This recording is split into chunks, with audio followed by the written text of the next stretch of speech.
ढूंढू just imagine यार, जिसके कब्जे में पूरा देश है, तुम्हारे कब्जे में उसकी बीवी है। इसे कहता है मास्टर स्ट्रोक। ना परवरदिगार से, ना गोलियों की बौछार से नेहरू पिघलता है तो एडविना बस तेरे प्यार से। तो नेहरू जी ने लिखा, मैं तुम्हारे बारे में जानने के लिए मरा जा रहा हूं। मैं तुम्हें देखने, तुम्हें अपनी बाहों में लेने और तुम्हारी आंखों में देखने के लिए तड़प रहा हूं। ऐसे ही अवसरों पे मुझे यकीन होता है कि नेहरू जी अपने समय से थोड़ा पहले निकल गए। मतलब आज होते तो आज उनके पास टिंडर था, ये था। ये लोग जो बाल दिवस के दिन ट्विटर पे ठरकी दिवस ट्रेंड करवाते हैं, इन्हें नेहरू जी के शौर्य से कुछ सीखना चाहिए। 56 इंच इसे कहते हैं जो नेहरू ने करके दिखाया। माउंटबेटन जब आज़ादी से पहले डोमिनियन स्टेट के पन्ने तैयार कर रहे थे, उस टाइम जवाहरलाल नेहरू एडविना के लिए व्हाट्सएप स्टेटस तैयार कर रहे थे, चोरी चोरी चुपके चुपके। एडविना को भीगी पलकों से विदाई के बाद नेहरू जी रुके नहीं। उनका दिल पिघलता रहा, वो पत्रों में जाता रहा। जितना पिघले उतना पत्र लिखा, जितना पिघले उतना साहित्य। इतना बड़ा त्याग देश की आज़ादी से पहले, आज़ादी के बाद। क्या बात कर रहे हो यार, मास्टर स्ट्रोक नेहरू वाले। कल जन्मदिन ही ऐसी शख्सियत का था जिसे लोग भारत के पहले प्रधानमंत्री और एडविना के आखिरी महबूब के तौर पर जानते हैं। और नेहरू जी संसद में कह रहे थे, वहां तो घास तक नहीं उगती है। तो एडविना की बेटी ने लिखा था कि नेहरू और एडविना के बीच शारीरिक संबंध नहीं बन पाए थे क्योंकि उन्हें प्राइवेसी ही नहीं मिल पाई। लेकिन फिर भी उन्होंने देश का विकास किया और आज़ादी के बाद अमेरिकी राष्ट्रपति की पत्नी तक को होली खिलाई। अब आप बताइए, अगर 1947 में ओयो रूम्स होते तो क्या नेहरू जी की ऐसी विडंबना और त्रासदी का सामना करना पड़ता? मोदी भक्ता में इतना भी मत गिर जाओ कि तुम लोग नेहरू जैसे स्टड का जलवा ही न समझ पाओ यार। बाबर का नाम मिटाने से पहले इंडिया वाले माउंटबेटन का नाम मिटा देंगे, और वो भी बिना डाबर का तेल लगाए। नेहरू साहित्यिक आदमी थे यार, पोएट्री लिखते थे, तुम्हारी तरह ट्रोल नहीं करते थे किसी को ट्विटर पे जाके। दिल की धड़कन संभाल लो दोस्त, नेहरू जी का पत्र आने वाला है। माउंटबेटन जब भी उन्हें स्कूटर पर ले जाते थे तो एडविना उनकी पीठ पर कुछ न कुछ लिखती रहती थी। माउंटबेटन जानते थे कि लिखा हुआ नाम नेहरू ही है। नमस्कार, मैं आशीष, आप देख रहे हैं डू पॉलिटिक्स। ये साहित्य अमृता प्रीतम ने नहीं बल्कि 125 करोड़ देशवासियों की दिलों की धड़कन आशीष नौटियाल जी ने लिखी है। उन्होंने पंक्तियां तब लिखी जब बाल दिवस के अवसर पर ट्विटर पर कुछ असामाजिक लोग ठरक दिवस ट्रेंड करवा रहे थे। ये साहित्य की चाशनी में भीगी हुई पंक्तियां आज आपके सामने रखने का मकसद भी यही है कि उस महान नायक और आधुनिक भारत के शिल्पी की शान में दरबार चलाया जा सके। कल जन्मदिन ही ऐसी शख्सियत का था जिसे लोग भारत के पहले प्रधानमंत्री और एडविना के आखिरी महबूब के तौर पर जानते हैं। दुख की बात यह है कि खुद को पंडित कहने वाले और खुद ही खुद को भारत रत्न घोषित करने का कारनामा आजाद भारत के इतिहास में पहली बार करने वाले इस आदमी के लिए आप आज भी कुछ बोल दो तो उसके समर्थन में 4 लोग खड़े नहीं होते हैं, न अपनी नाराजगी दिखाते कि अबे क्यों बोल रहा है यार। बोल ही रहा है तो चुपके से बोल, बोलना ही है। अगर जरूरी है तो लिख मत, लिख रहा है तो वीडियो क्यों बना रहा है, वीडियो मत बना। लेकिन क्या करूं, ओ लेडीज, मैं हूं आदत से मजबूर। लेडीज और मजबूरी दोनों नाम जहां पर आ जाते हैं वहां पर साक्षात नेहरू मैं हो जाता हूं। मुझे लगता है जैसे मेरे शरीर में धीरे धीरे नेहरू कब्जा कर रहे हैं, मेरे जहन में ऐसे घुस रहे हैं जैसे नेहरू जी के रहते धीरे धीरे करके अक्साई चीन में चीन ही घुस गए थे। और नेहरू जी संसद में कह रहे थे, वहां तो घास तक नहीं उगती है। तो हम बात कर रहे थे आधुनिक भारत के शिल्पी पंडित जवाहरलाल नेहरू के जन्मदिन की। वो आधुनिक भारत के शिल्पी कहे जाते हैं क्योंकि उन्होंने एक दिन सारी उर्दू शायरी और गुलाब की महक लेने से समय निकाला और अपना मन बनाया कि आज वो नए भारत का निर्माण करने जा रहे हैं। उन्होंने अपना छेनू हथौड़ा उठाया, माफ करें छेनी हथौड़ा, छेनू को तो प्रातः स्मरणीय अजीत भारती ब्रो के लिए रख देते हैं। तो नेहरू जी ने अपना छेनी हथौड़ा, दराती हथौड़ा, हसिया, कुदाल, कलम जो कुछ था उठाया और कर दिया नए भारत का निर्माण। कम ही लोग ये बात जानते हैं कि नेहरू जी ने जिस तरह भारत का निर्माण किया था, ठीक उसी तरह कालांतर में राजीव गांधी भारत में कंप्यूटर अपने कंधों पर उठा के लाए थे। कंगना जी कहती हैं कि हमें आज़ादी 1947 में नहीं 2014 में मिली थी।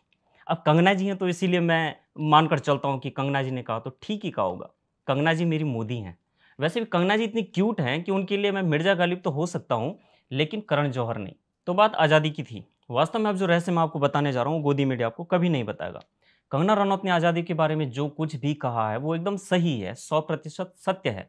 इसके पीछे मेरे पास फैक्ट्स हैं, वही फैक्ट्स जिन्हें अगर ध्रुव राठी की तरह पढ़कर सुना दो तो लोग यकीन कर ही लेते हैं। और ये तो फिर खुद माउंटबेटन और एडविना की बेटी ने अपनी किताब में लिखा हुआ है। कुछ साल पहले एक किताब में एडविना की बेटी ने पामेला हिक्स नी माउंटबेटन, इसका तो नाम ही ऐसा है कि जी में भी ट्विस्ट पड़ रहा है। तो एडविना की बेटी ने लिखा था कि नेहरू और एडविना के बीच शारीरिक संबंध नहीं बन पाए थे क्योंकि उन्हें प्राइवेसी ही नहीं मिल पाई। अब आप बताइए मित्रों कि क्या हम उस भारत को आज़ाद कह सकते हैं जिसमें देश के पहले प्रधानमंत्री को ही इतनी आज़ादी नहीं थी कि वो अपने संबंधों का विकास कर पाए? ऐसा आदमी देश के विकास पर कैसे ध्यान लगा पाएगा जो अपने ही विकास के लिए समय और प्राइवेसी नहीं निकाल पाता है? लेकिन फिर भी उन्होंने देश का विकास किया और आज़ादी के बाद अमेरिकी राष्ट्रपति की पत्नी तक को होली खिलाई, उसके गालों पे गुलाब लगा, उसके नाक पे भी गुलाब लगा। अब आप बताइए, अगर 1947 में ओयो रूम्स होते तो क्या नेहरू जी की ऐसी विडंबना और त्रासदी का सामना करना पड़ता? अब आप क्रोनोलॉजी को समझिए कि ओयो रूम्स कब भारत में आए और इसके विकास के पीछे किस महान दृष्टा का योगदान था। लोग तो क्रेडिट देंगे नहीं, लेकिन मैं दिल की गहराई से जानता हूं कि उस दिन नेहरू जी को जो प्राइवेसी नहीं मिली, उन्होंने उसी दिन ठान लिया था कि देशवासियों को सेकुलरिज्म मिले ना मिले, मगर उन्हें एक ओयो रूम की व्यवस्था मिलनी ही चाहिए। मिलनी चाहिए कि नहीं मिलनी चाहिए? मिलनी चाहिए। अब बात करते हैं नेहरू जी के मास्टर स्ट्रोक की। कुछ लोग ये भी कहते हैं कि नेहरू जी का योगदान भारत को आज़ादी दिलाने में आखिर था ही क्या। गजब करते हो यार। असल योगदान समझ पाने की अनपढ़ संज्ञों में अकल ही नहीं है। मोदी भक्ता में इतना भी मत गिर जाओ कि तुम लोग नेहरू जैसा स्टड का जलवा ही ना समझ पाओ यार। मेमे वाले साबरमती का संत हो, वो तो ओवररेटेड है। दे दी हमें आज़ादी बिना खड़ग बिना ढाल, कोई सेंस है इस बातों का? मैं तो कहता हूँ मोदी जी का मास्टर स्ट्रोक भी ओवररेटेड है। असली खेला तो नेहरू जी ने किया था।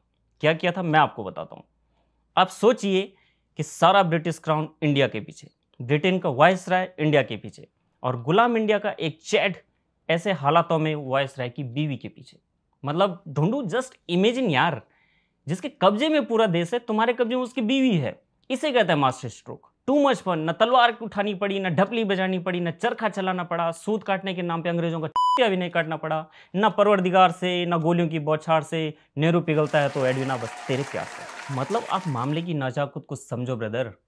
56 इंच इसे कहते हैं जो नेहरू ने करके दिखाया। माउंटबेटन जब आज़ादी से पहले डोमिनियन स्टेट के पन्ने तैयार कर रहे थे, उस टाइम जवाहरलाल नेहरू एडविना के लिए व्हाट्सएप स्टेटस तैयार कर रहे थे, चोरी चोरी चुपके चुपके। ऐसा करके उन्होंने आखिरकार भारत को गुलामी की जंजीरों से छुड़ा लिया। हिंसा भी नहीं हुई, अहिंसा चलती रही। ब्रिटेन के वायसराय ने भी सोचा होगा, अबे सरकारी नौकरी गई तेल लेने, पहले अपना परिवार और खुद को फैमिली मैन साबित करो, वरना बाबर का नाम मिटाने से पहले इंडिया वाले माउंटबेटन का नाम मिटा देंगे, और वो भी बिना डाबर का तेल लगाए। क्या समझ रहे हो? लेकिन संघियों की ये फितरत है, वो जवाहरलाल नेहरू के त्याग और बलिदान को हमेशा कम करके ही चलाते हैं। कभी वो किसी कांग्रेसी को एक्सपोज कर देते हैं, तो कभी वो किसी आप ही को एक्सपोज कर देते हैं। अब तक ये सिर्फ आरएसएस वाले ही करते थे, लेकिन अब नेहरू जी को एक्सपोज करने का काम हर चीज में आरएसएस की साजिश देखने वाले दिग्विजय सिंह ने भी कर दिया है। मतलब बेर बिक गए, कांग्रेस के पूरे बिक गए, वरना ये नहीं होता। दिग्विजय सिंह ने बाल दिवस से ठीक पहले चचा नेहरू की एक ऐसी ही फोटो पोस्ट कर दी है। इस फोटो में चचा नेहरू एक महिला के साथ हैं। दिग्विजय सिंह तो बस ये कहना चाह रहे थे कि नेहरू जी अपने मित्र की पत्नी को बधाई दे रहे हैं, लेकिन अनपढ़ संघियों ने, अनपेड ट्रोल्स ने इसका ये मतलब निकाल लिया कि दिग्विजय सिंह ने चचा नेहरू को एक्सपोज कर लिया। एक्सपोज तो राठी करता है यार, उसको करने दो, तुम अपना काम करो। लेकिन हकीकत तो यही है कि नेहरू जी को दूसरा कोई एक्सपोज नहीं कर सकता। उन्हें जब जिसने एक्सपोज किया तब वो खुद ही थे। उन्होंने ये काम भी अपने रहते कर लिया था कि कहीं बाद में कोई इसका भी क्रेडिट ना ले ले कि देखो यार उसने नेहरू को एक्सपोज कर दिया। उन्होंने खुलकर अपने प्रेम पत्र एडविना तक एयर इंडिया की फ्लाइट से भिजवाए। एडविना उसका जवाब भी देती थी। मतलब हमारी तुम्हारी तरह नहीं कि मतलब पेज भर रहे हैं, एक तरफ से पैराग्राफ जा रहा है, दूसरी तरफ से ओके ओके आई ई आ रहा है। और उच्चायोग के आदमी उन पत्रों को एयर इंडिया से लाते थे। यार क्या बात कर रहे हो तुम, किस ख्वाब में हो यार ब्रदर। एडविना को भीगी पलकों से विदाई के बाद नेहरू जी रुके नहीं। उनका दिल पिघलता रहा, वो पत्रों में जाता रहा। जितना पिघले उतना पत्र लिखा, जितना पिघले उतना साहित्य लिखा। एडविना ही नहीं, सरोजनी नायडू की बेटी पद्मजा नायडू के लिए भी नेहरू जी ने दिल में सॉफ्ट कॉर्नर रखा। और नेहरू और पद्मजा का इश्क सालों चला था, और ये बात उन्होंने किसी से छुपाई भी नहीं। तो संघियों के पास एक्सपोज करने के लिए कुछ बचा नहीं। बस उन्होंने पद्मजा से शादी इसलिए नहीं की क्योंकि वो इंदिरा का दिल नहीं दुखाना चाहते। ये मैं नहीं कह रहा हूँ, फैक्ट्स कह रहे हैं। समझ रहे हैं आप? इतना बड़ा त्याग देश की आज़ादी से पहले, आज़ादी के बाद। क्या बात कर रहे हो यार, मास्टर स्ट्रोक नेहरू वाले। आखिर में चलते चलते बता देता हूं कि 1937 में नेहरू जी ने पद्मजा को लिखे पत्र में क्या लिखा था। दिल की धड़कन संभाल लो दोस्त, नेहरू जी का पत्र आने वाला है। तो नेहरू जी ने लिखा था, तुम 19 साल की हो। उस टाइम पद्मजा 37 साल की थी। तो गौर फरमाइए, नेहरू जी लिखते हैं, तुम 19 साल की हो और मैं 100 या उससे भी ज़्यादा। क्या मुझे कभी पता चल पाएगा कि तुम मुझे कितना प्यार करती हो? तो मेरे साहित्यिक आदमी थे यार, पोएट्री लिखते थे, तुम्हारी तरह ट्रोल नहीं करते थे किसी को ट्विटर पे जाके। एक बार और नेहरू ने पद्मजा को पत्र लिखा, पत्र के जज्बातों को महसूस करने की कोशिश करिए।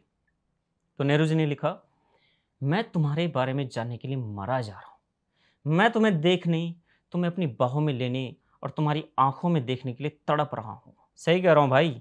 नेहरू जी अगर आज होते, उनके लिए टेक्नोलॉजी में सब कुछ था, और अगर कुछ ना होता तो योर कोट्स पे उनका एक पोइट्री वाला अकाउंट जरूर होता, उस पर दिन की 10 कविताएं पेलते और एकदम स्टड बन के निकलते।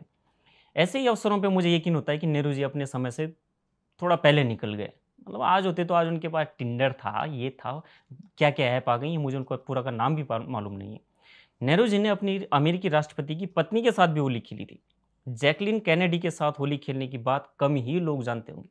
और इस बात को तो शायद ही किसी को पता हो कि नेहरू जी कैनेडी की तस्वीर अपने तकिए के नीचे रखकर सोया करते थे। नेहरू जी के त्याग और शौर्य की जो किस्से हैं, ये आपको कोई सुनाएगा नहीं, कोई इतिहासकार आपको बताएगा नहीं, लेकिन मैं आपको ये सब सुनाऊंगा ताकि फांसीवादी मोदी की सरकार नेहरू जी को हाशिए पर ना ढकेल पाए। ये लोग जो बाल दिवस के दिन ट्विटर पे ठरकी दिवस ट्रेंड करवाते हैं, इन्हें नेहरू जी के शौर्य से कुछ सीखना चाहिए।